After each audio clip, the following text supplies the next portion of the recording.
주님, 언제까지 나를 잊으시렵니까? 영원히 잊으시렵니까? 언제까지 나를 외면하시렵니까? 언제까지 나의 영혼이 아픔을 견디어야 합니까? 언제까지 고통을 받으며 괴로워하여야 합니까? 언제까지 내 앞에서 의기양양한 원수의 꼴을 보고만 있어야 합니까? 나를 굽어 살펴 주십시오. 나에게 응답하여 주십시오. 주 나의 하나님, 내가 죽음의 잠에 빠지지 않게 나의 눈을 뜨게 하여 주십시오. 나의 원수가 내가 그를 이겼다 하고 말할까 두렵습니다. 내가 흔들릴 때에 나의 대적들이 기뻐할까 두렵습니다. 그러나 나는 주님의 한결같은 사랑을 의지합니다. 주님께서 구원하여 주실 그때에 나의 마음은 기쁨에 넘칠 것입니다. 시편 13편 1절에서 5절 말씀. 기도가 응답되지 않는다고 느낄 때 그리스도인은 여러 어려움을 경험합니다. 많은 그리스도인들이 기도의 무응답은 하나님께서의 침묵으로 여기고 그 이유를 찾고자 애를 씁니다. 내 기도가 부족한 것인가 하며 더 열심을 내어 기도하고 금식을 하거나 특별한 기도 모임을 찾기도 합니다. 또는 내가 무언가 잘못한 일이 있는지 돌아보고 회개하는 일에 열중을 내기도 합니다. 응답되지 않는 기도에 더하여 더 열심을 내어 기도하는 일과 하나님 앞에 회개하는 일에 열중하는 것 모두 소중한 신앙의 모습입니다. 때때로 우리는 하나님 앞에 이렇게 몸부림치며 주님의 응답을 기다리는 법을 연습할 필요가 있습니다. 혹 어떤 이는 우리는 그저 하나님께 기도를 올려드릴 뿐 응답하시는 분은 하나님이시니 응답이 오건 오지 않건 그건 사람 편에서 신경 쓸 일이 아니라 말하는 사람들도 있습니다. 일견 신앙의 경륜이 높은 표현 같아 보이기도 합니다. 하지만 우리는 유한한 삶을 살아가는 평범한 사람들임을 인정해야 합니다. 하나님께 마음의 소원을 아뢰고 그 응답을 기다리는 일은 그 자체로 지극히 평범하고 또 너무나 당연한 일입니다. 응답을 기다리는 신앙, 또 응답을 기다리는 그 마음을 신앙적 수준이 유치하다 표매할 일이 아닙니다. 응답을 간절히 바라는 것은 기도하는 자의 너무도 당연한 마음입니다. 신구약의 많은 신앙의 선조들이 그러했고 오늘 우리가 함께 읽은 시편의 시인은 물론 다른 시편의 시인들도 그러했으며 우리가 얼마 전 함께 읽은 욥도 매 순간 하나님의 응답을 구했습니다. 많은 기도자들의 기도, 그것은 하나님의 응답을 간절히 구하는 것이고 또 자신의 기도가 응답되길 소원하는 것입니다. 따라서 우리는 응답을 바라는 신앙을 하찮게 여길 이유가 없습니다. 다만 우리가 기도하고 그 응답을 기다림에 있어 분명히 경계해야 할 일은 있습니다.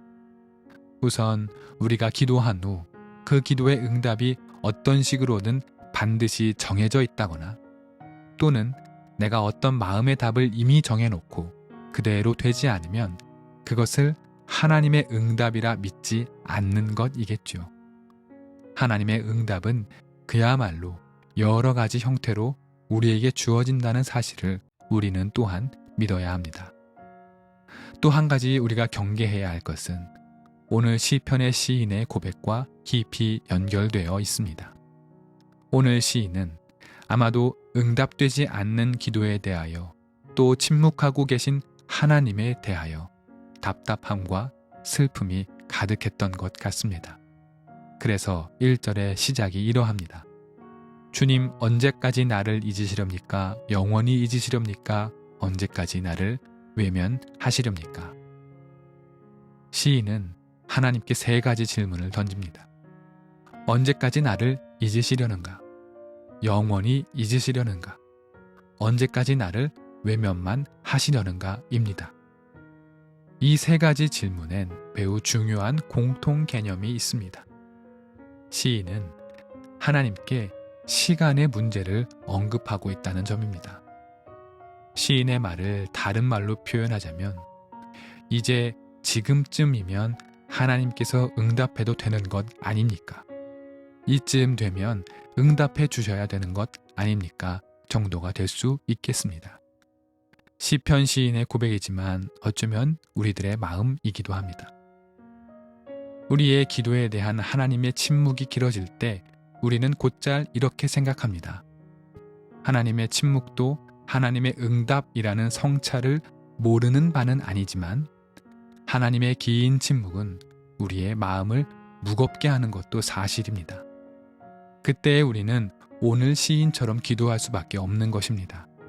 하나님, 도대체 언제까지 나를 잊으시렵니까? 이제는 응답하실 때가 된 것 아닙니까? 하고 말이지요. 그런데 바로 이 지점에서 하나님과 인간 사이에 커다란 질적 차이가 존재합니다. 인간의 편에서는 언제나 시간이 중요합니다. 일을 언제까지 끝내야 하는가? 어느 때에 이 일을 하고 또 어느 때가 되어서 저 일을 하는 것 따위가 우리 인간들에겐 매우 중요합니다. 시간을 관리하고 세월을 계획하는 것은 인류의 핵심 능력이고 인간 문명을 가능케 한 인간 고유의 일입니다. 따라서 기도자는 하나님께 기도하고 응답을 기다림은 다른 말로 응답이 되는 때, 즉 응답의 시간을 기다린다 말할 수 있습니다. 응답의 종류가 무엇이 되었든 하나님의 말씀이 인간의 시간 안으로 들어오길 기다린다는 말입니다. 하지만 하나님의 시간은 다릅니다. 아니, 하나님은 시간 넘어 계신 분이십니다. 하나님은 인간의 시간에 종속되어 있거나 인간의 시간에 제약을 받으시는 분이 아니십니다. 하나님의 시간은 그 시와 종이 존재하지 않습니다. 시간조차 하나님께서 창조하셨기 때문입니다. 예를 들어 어떤 이가 나와 자신이 하나님의 말씀을 이 시간 이때 정확히 받았다라고 말하는 것 자체가 하나님을 잘못 이해했다는 증거입니다. 또 어떤 이가 구원의 시와 분을 정확히 알고 있다 자신하는 믿음이 크게 그릇된 것과 마찬가지라고 볼 수 있습니다. 따라서 시인의 갈급함, 즉 하나님 언제까지입니까? 라는 그의 질문은 그의 신앙적 고민과 암담함에 대한 표현일 수는 있으나 하나님 앞에서 그 질문 자체가 오류임을 보여주고 있는 것입니다. 그러나 하나님은 놀랍게도 시간에 국한된 인간의 한계를 잘 아십니다. 그렇기에 하나님은 인간의 시간 안으로 돌입해 들어오십니다. 스스로 그 시간에 종속되길 선택하셨다라는 뜻입니다. 하나님께서는 시인의 두려움을 아시고 그를 긍휼히 여기셨기 때문입니다. 오늘 시편의 시인도 인간의 시간 안으로 들어오시는 하나님을 믿고 의지하겠다 고백합니다. 시인은 주님은 한결같으신 분이니 그 사랑을 의지할 것이라고 고백합니다. 그리고 하나님께 구원해 주시는 그 때에 기쁨이 넘칠 것이라 말합니다.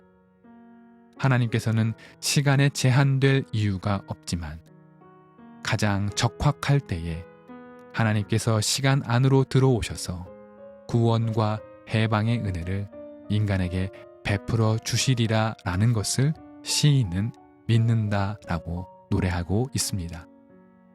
우리가 소중히 여겨야 할 신앙의 본이 이것입니다. 우리는 하나님께 언제든 기도할 수 있고 그 기도에 대한 응답을 간절히 소망할 수 있습니다. 하지만 하나님께서 응답하시는 때를 우리는 가늠할 수 없습니다. 하나님의 때를 함부로 결정하고 그 때를 나는 알고 있다 말해서도 결코 안 됩니다. 하나님은 인간의 시간 바깥에 계시기 때문입니다. 우리가 믿어야 할 것은 하나님은 너그러우신 분이고 사랑이 많으신 분이라는 사실입니다.